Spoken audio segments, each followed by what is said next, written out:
Alright, in today's tutorial we shall go over the basic application to the laws of indices. How to apply the laws of indices. So if you have 8 to the power of 1 over 3, what would this be? This is equal to the cube root of 8 is equal to 2. So if we have 81 to the power of 3 over 4, this is equal to the fourth root of 81 all to the power of 3. And the fourth root of 81 is equal to 3. 3 to the power of 3 is equal to 27. So let's go along to solve another question. Say we have 64 to the power of 5 over 6. This is equal to the 6th root of 64 to the power of 5. And the 6th root of 64 is equal to 2. 2 to the power of 5 is equal to 32. Let's go along to solve another complex question. For a complex question, let's say we have 16 divided by 81 to the power of, let's say, 3 divided by 4. This is equal to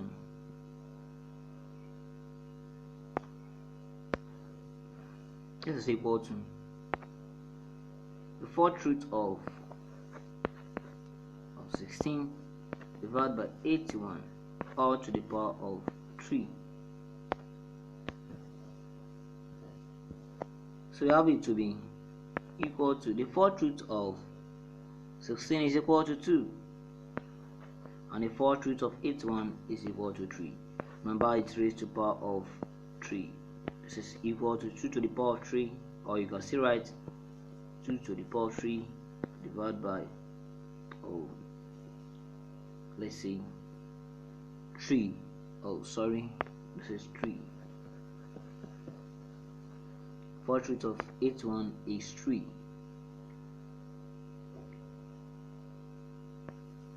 So you say 3.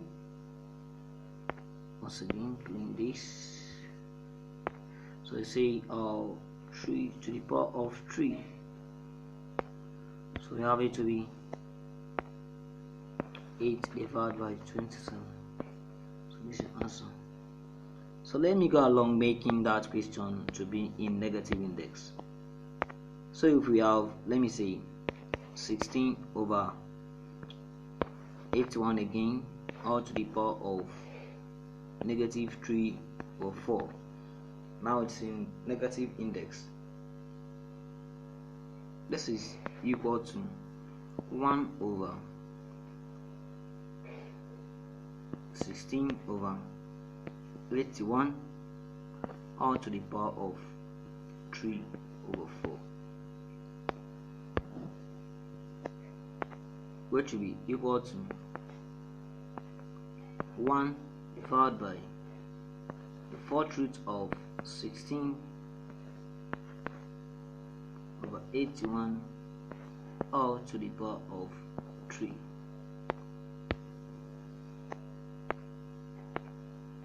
This is equal to the fourth root of 16 is 2.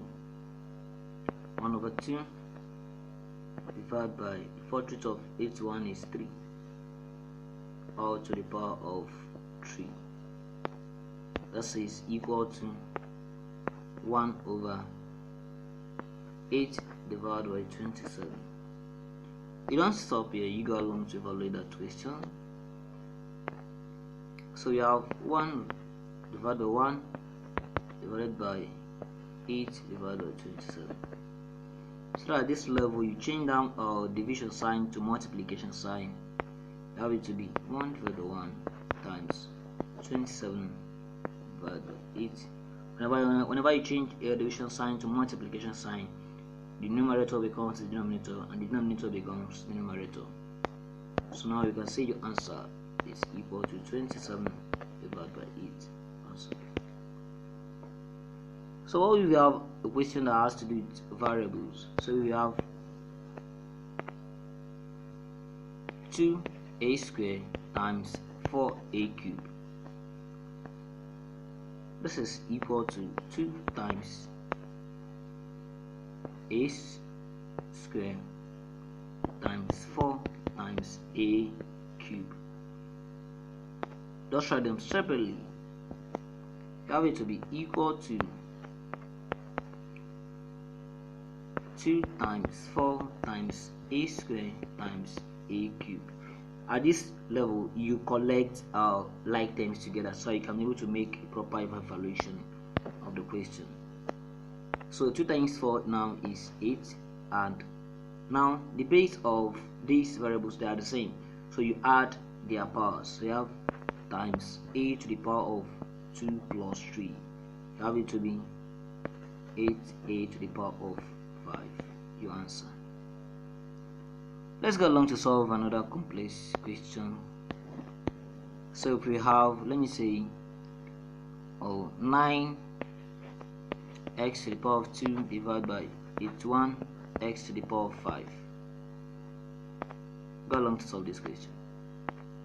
This is equal to 9x to the power of 2 divided by 81x to the power of 5.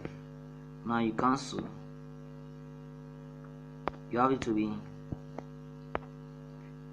x squared divided by 9x to the power of 5. Now what do you do at this junction now? The base, you can see the base of x, they are equal, they are of the same base now, and it has to do with division. Now the division law says you subtract. So now what we're going to do here is subtracting. Now we have x squared minus 5 over 9. So that we have it to be x raised to the power minus 3 over 9, which will be equal to